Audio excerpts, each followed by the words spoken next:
Hello, welcome back to Survival Saturday with Johnny Tiger. The date is July 30, 2022. And yes, we are doing some Ninja Turtle stuff today.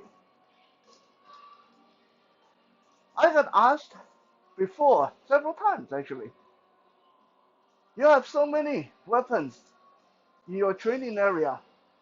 Do you know how to use all of them? And my answer is yes and no.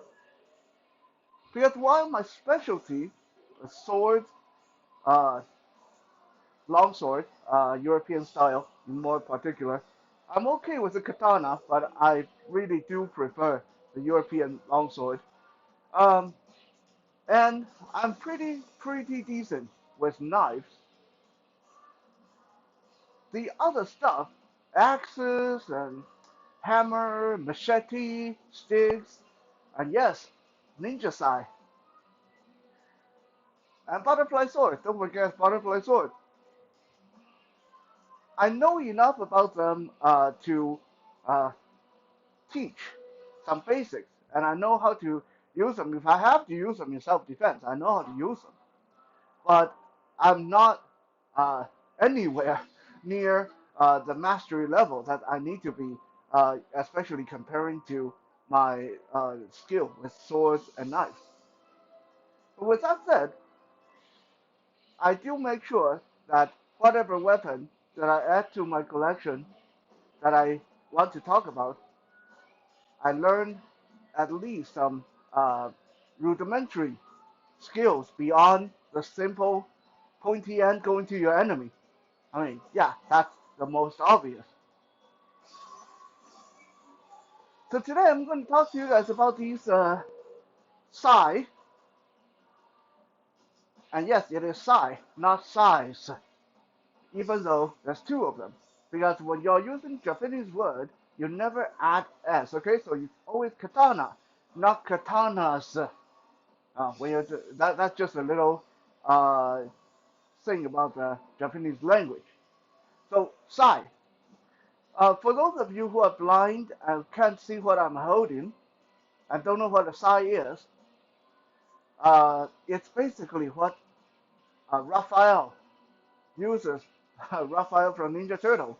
It's a dagger that has three prongs, three tines. The center tine is long, and the tine, the prongs on the side are shorter. So if you would imagine a trident, like a trident used by Poseidon, but with a short handle, so it's more the size of a dagger.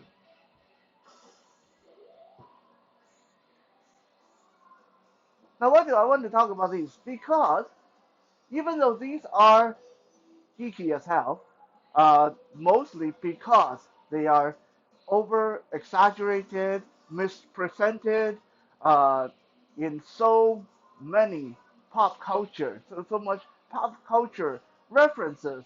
Ninja Turtle, Daredevil, Elektra, you name it. There's always it's like you see these things and you go, oh, you're ninja. Well, no. That's one of the things we want to get straightened out today. These are have never been ninja weapons. Okay? It's even still up for debate if ninja really ever existed, if ninja was even a thing. Now, shinobi was a thing. If you look at Japanese history during the 15th century, when the samurais and daimyos were fighting each other, there were peasants that were fighting guerrilla warfare that would uh, sneak around and try to steal information and poison people. Those were called shinobi, means secrecy in Japan. And that's where the idea of ninja got romanticized from. But these so-called shinobis did not have their own brand of martial art. They learned how to fight. Don't get me wrong, they definitely have to learn how to fight. But what they learned, what they were learning, was essentially their version of the modern Krav Maga. It's a mixture of judo, karate, maybe ayajutsu, and other whatever martial arts that ancient Japanese people were doing. So the ninjutsu, sorry to tell you guys, ninjutsu is not really a thing.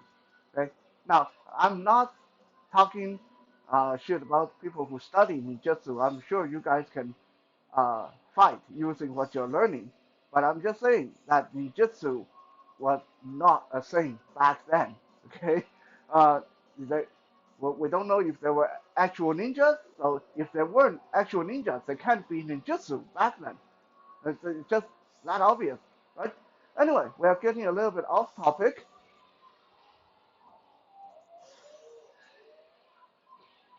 The Sai, if you can overlook them being kind of pop culture and a little bit geeky, and people may laugh at you and call you ninja, not in a flattering way, actually make great self-defense tools as proven by their origin, which we're going to in a little bit. But let me first talk about why they are great self-defense tools. First, because now if you look at these are training models, so they don't have sharp edges. But did you know that even the real stuff actually not supposed to have sharp edges? Yeah, these training stuff, they are basically the real original side. The original side were never meant to have sharp edges. They were made to be like this, blunt. There are three prongs, but these prongs are not sharp. But don't get me wrong, even though they're not sharp, if you jab someone hard enough with this, it's still going to penetrate, right? Even these training ones, gotta be careful. So this is why on the surface, if I if I want to, okay, I can actually walk out here on the street carrying these in my belt like this. Again, I may get people calling me ninja. I may get people making jokes and calling me a geek. But no police officer is going to have issue with that. Even if they ask me, teach martial arts, this is what we use. Huh? And look, these are not even sharp. So they are totally innocent looking as self-defense tool. Second, they're solid steel construction. This is like one piece of steel, nothing is going to shake or rattle, right? Which means if I have to, I know if I hit someone with them, this is going to break bone. And if someone's going to try to cut me with a knife, I have something that's longer than most generic uh, knife that you will see out there. Even, well, I mean, yeah, okay, if someone come with me with a machete, I might have a little bit of a trouble with these. But still, I'd rather have these in my hand than a pocket knife if someone was to come after me with a machete. Because while a pocket knife can do lethal damage, it sucks at blocking anything, right? If I have these in my hand and someone was to come with me with a baseball bat or something heavy, I can use these for great defensive applications. This can block really, really well. It's really solid, right? So it's great for blocking, it's great for smashing, and you don't really get into trouble with the law because these are training tools. That's what makes them great for self-defense tools.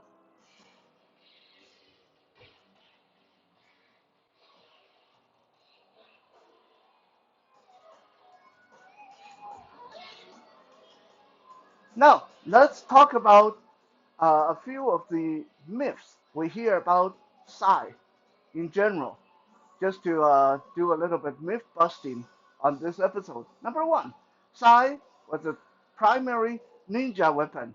No, no, no, no.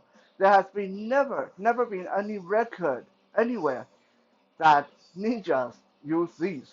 Now, we already talked about shinobis, right?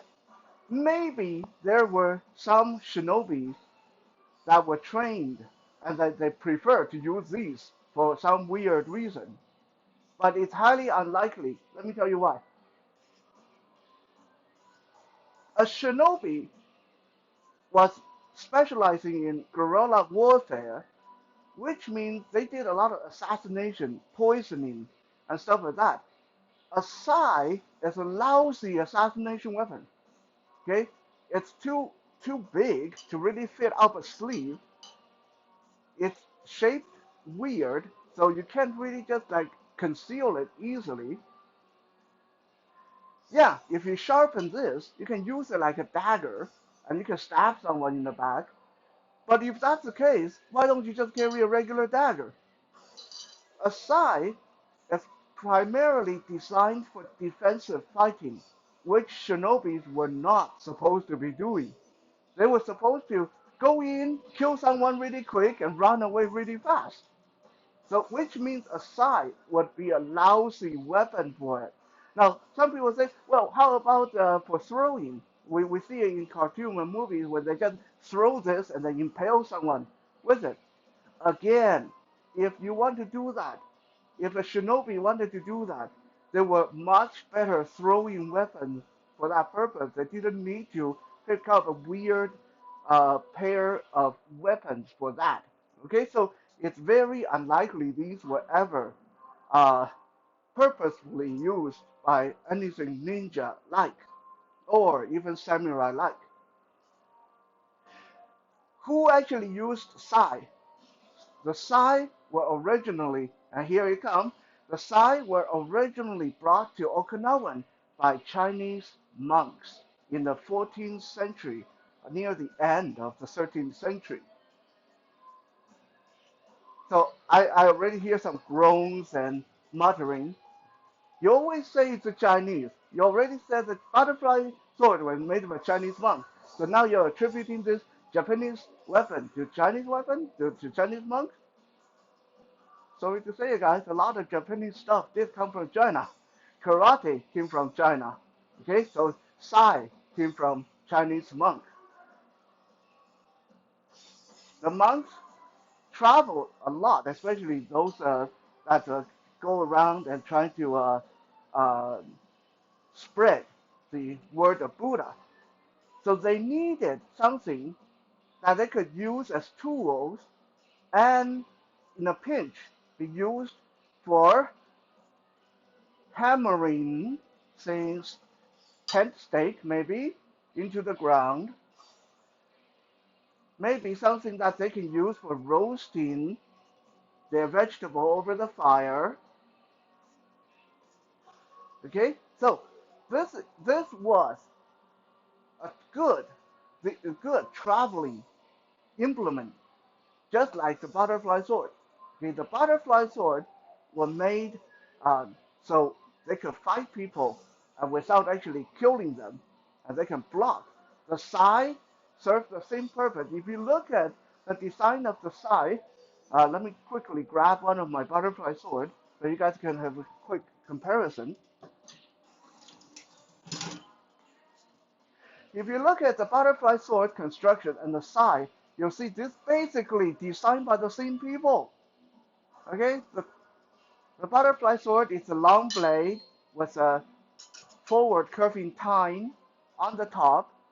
The sai is a long blade with one forward curving tine on either side. So it's basically past, future. Okay, the butterfly sword is like an improved design because maybe the monks decided, okay, now we actually need something with a bit of an edge in the front so we can cut things when we need to, and we maybe we need something with a hand guard so we don't get our hand messed up all the time using these forky, pokey things. So they take the original trident design of the side, take the bottom tine, bend it backward, and voila, you have a very rudimentary butterfly sword. I'm not making this up. You guys can Google all this stuff. Right? I'm just giving you the information here without you having to Google it.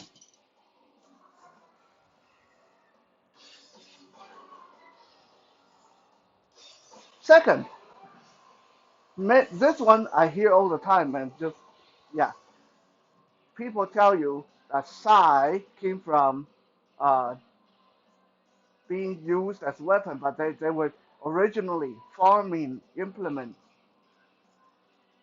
Now, I think people who talk about that have never worked on a farm before and have never studied history. Why do I say that? First, the sai was introduced back in the beginning of 14th century, which means this was a period of time when metal was very, very, very expensive.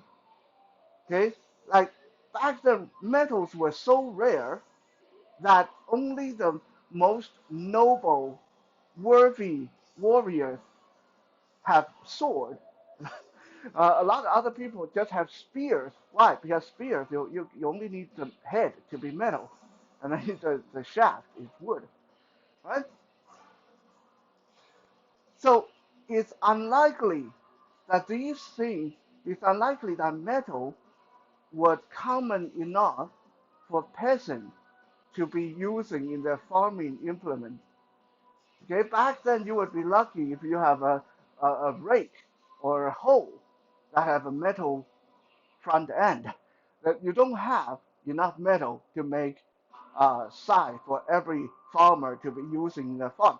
So it's very highly doubtful that these were ever used by peasants for farming.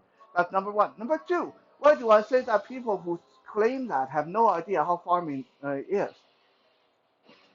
Look at how, look at the length of this. Okay, a sai, it's like 15 inches long. Okay, uh, a little bit longer than my forearm. So what would I do with this when I'm farming? Am I going to just bend over, stab the ground, and try to poke hole in the ground so I can plant seed? That doesn't make sense, right? If I want to do that, why don't I just get something longer so I don't have to bend over? It doesn't make sense. Okay, what would I actually do with this on a farm? That's nothing. There's nothing whatsoever. It doesn't even work as a hay fork. Again, it's too short, right? So it it uh it just yeah no it was not a farming implement. The sai was never meant to be a farming implement. It was always being carried from its conception. It was always carried as self-defense and everyday utility tool by the traveling monks. Like I said, if you look at the design, the handle can be used to hammer things when you're camping or if you need to hammer something. The long tine can be used to roast things over the fire, right? And when you are traveling, you can just put these in your belt because they're not sharp. So it's not like you're going to stab yourself in the leg, right? So these were perfect utility, everyday utility tools. They were not farming tools.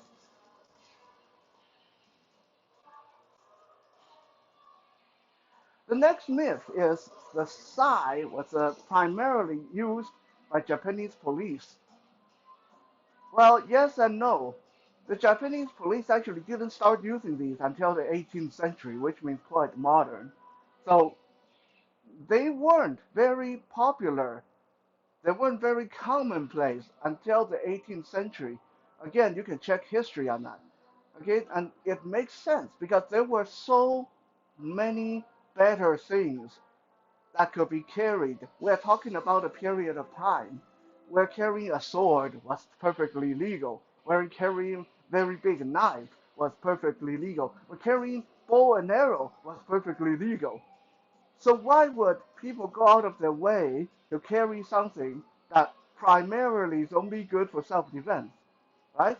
So it's not until the 18th century when there was more of a movement when police officers have to, okay, we have to be less brutal when we arrest people. We can't be stabbing and cutting people and killing people when we are arresting them.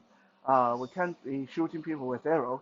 So let's find a instrument, let's find a tool that is good for defensive purposes, and we can still use them to bash some head in when we want to. And the sai became more popular with police force in the 18th century. But from its inception into Japan, the 13th century, 14th century by Chinese monks, so we're talking about 400 years where these things were not really popular at all.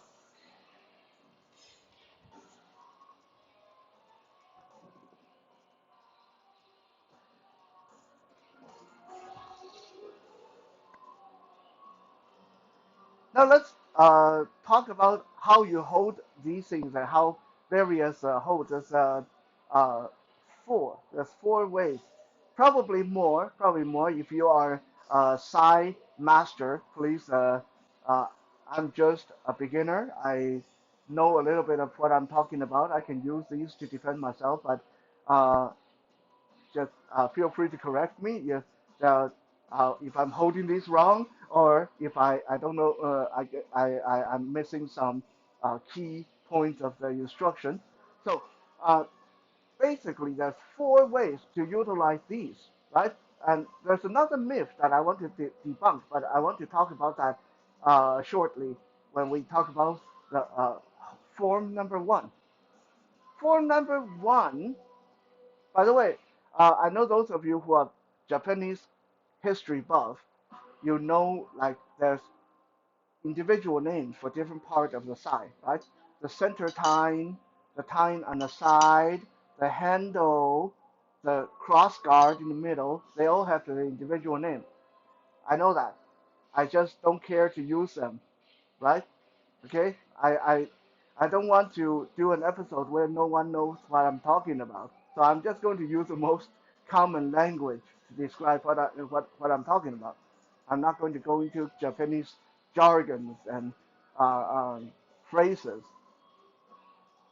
Form number one, the regular, what we call saber grip.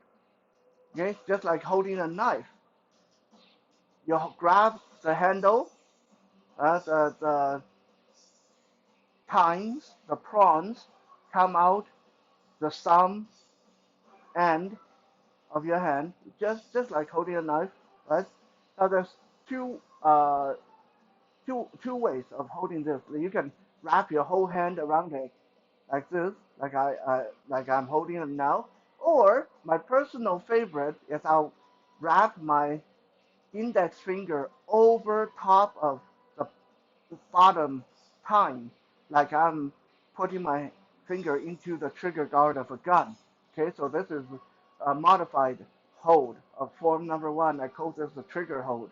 Why do I prefer this? Because this gives me really good mobility with my wrist, right?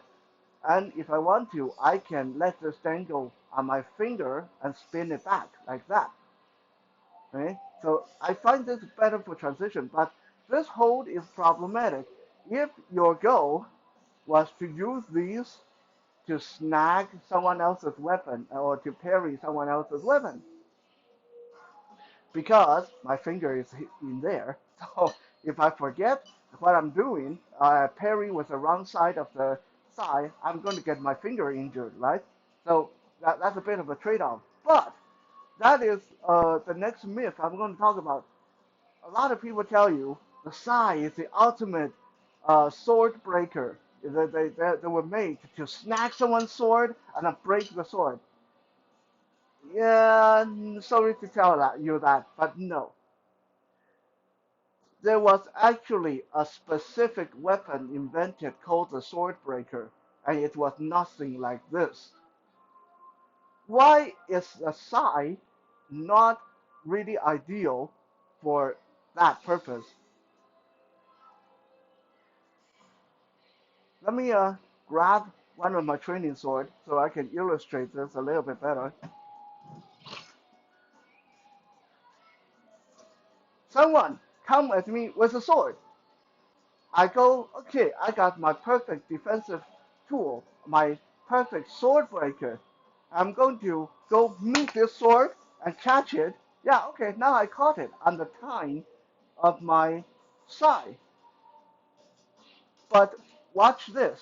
Okay, I hope you guys can see my hand. The sword is here in my right hand. The sai is in my left hand. The sword is resting between the tine, the central tine, and the outside tine, like how this is portrayed in movie. Okay, but watch how close this is to my hand. Okay, watch how the sword blade is not even an inch away from my hand. Which means if we're actually fighting and I go, hey, I just got my whole back of my hand gashed open, or I just lost my thumb. This is not a good sword parrying tool. I'm telling you that, right? The only way I can see this work, and by the way, I know I did this with the butterfly sword. Because the butterfly sword is designed a lot better. The butterfly sword, the hand is not so close to uh, the sword catching part. So when you catch it with the butterfly sword, it leaves a bit of space for your hand, but not a side. Okay, the side, the hand is right there. If the sword catches, it will get your hand, get your knuckle, or cut off your thumb. The only way I can see this work is if you wait for the sword to go past, and assuming it's a single-edged sword, and you come from the spine of the sword after you go past, but that's not going to work either. Why? Because, okay, if I swing a sword, it has a trajectory, right? So if I swing from left to right, and your goal is to wait for my sword to go past you, and then you want to snag it with your side, what's going to happen is the trajectory of my sword is going to free it from your side. It's not going to work, right? So this is a lousy sword catching tool. I'm going to tell you that. Don't try it. Someone swing a machete at you and you try to snag this with snag it with the side, you're going to lose your finger. And it's not even that good for breaking.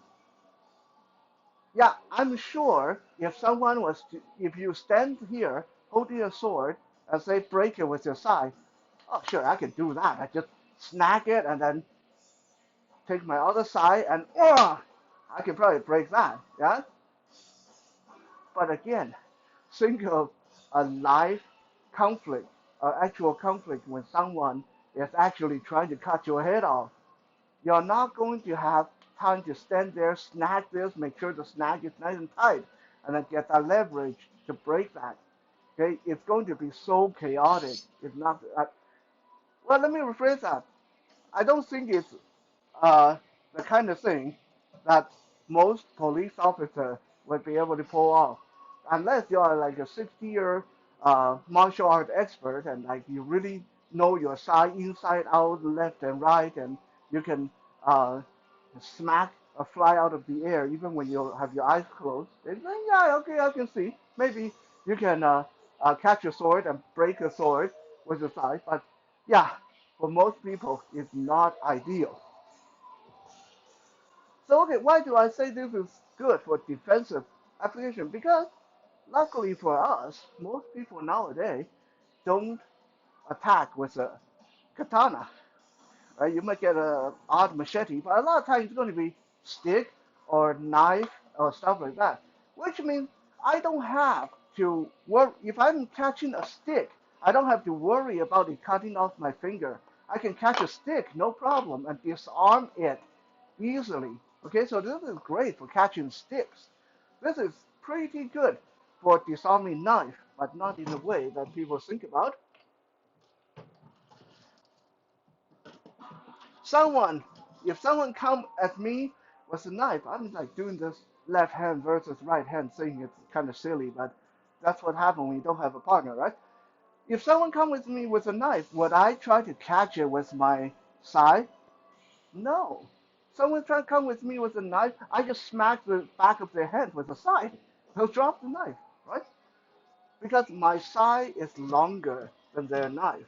So I can use this to smack the back of their hand, the wrist, the elbow, to make them drop their weapon. I don't need to trap that knife. Okay, so back to form. Form number one, hold it like a knife. Form number two, the actual punch and hold, is when you transition your index finger and middle finger, so over the cross guard. So now the longer central tine come out from between my middle finger and index finger, and the handle of the side is just resting on my palm. Now this is obviously the most recognizable because that's what the Ninja Turtle does. Right? You can punch with this. This is when the punching becomes pretty deadly. If I punch someone with these, even though they are training tool, I can really punch enough to put this through a person. No problem. Okay, so that's form number two. This is great for punching and really good for a modified blocking hold. A modified blocking hold, you just let it swing back against your forearm and then put your thumb against the handle. Now it's still resting between the tine, the central tine is still resting between my index finger and middle finger, but now the side is laying backward along the outside of my arm. When would I use that?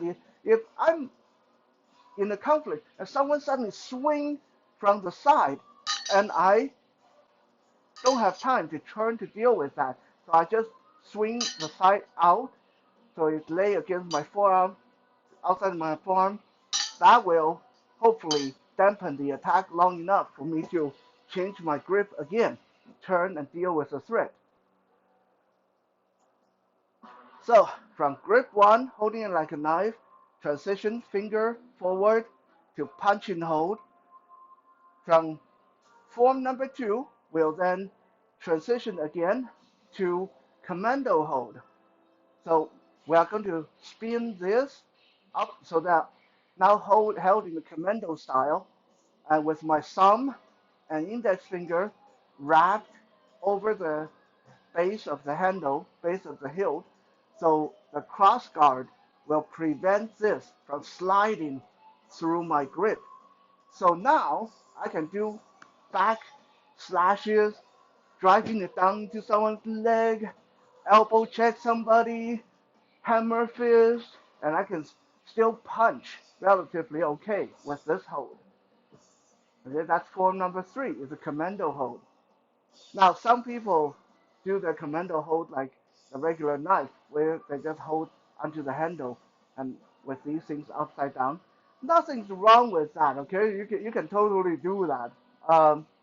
But if you want to do that, you might as well just get a regular knife because you're not utilizing what makes a sai, which are these uh, forward curving tines.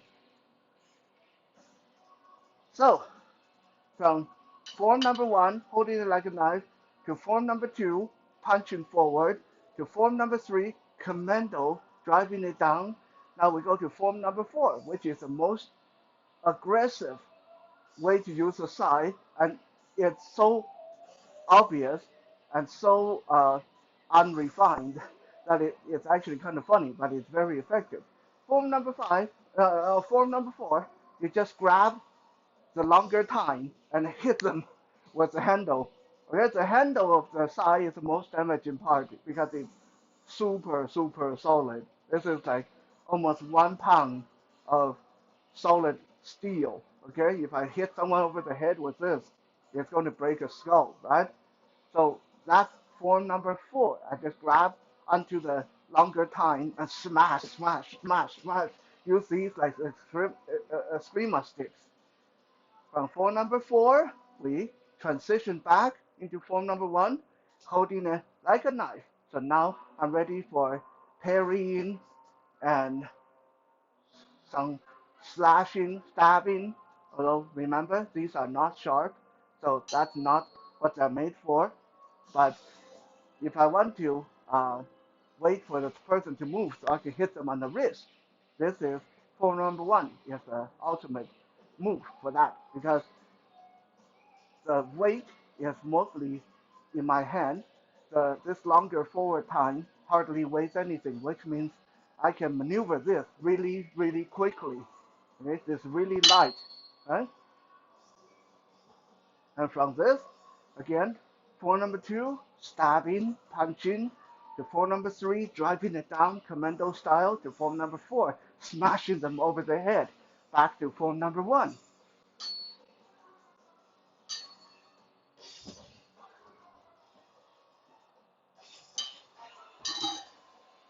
Now, when I'm on video, I'm transition both hands at the same time. That's just for effect. You don't have to do that. Actually, most of the time when you're in a fight, it's unlikely that you would be transitioning and changing grip that much. But it is a good idea to practice changing grip so you don't drop them if you ever have to shift and switch in the middle of a fight. Hopefully, you'll never get into a fight using these. But hey, like I said, great self-defense tool.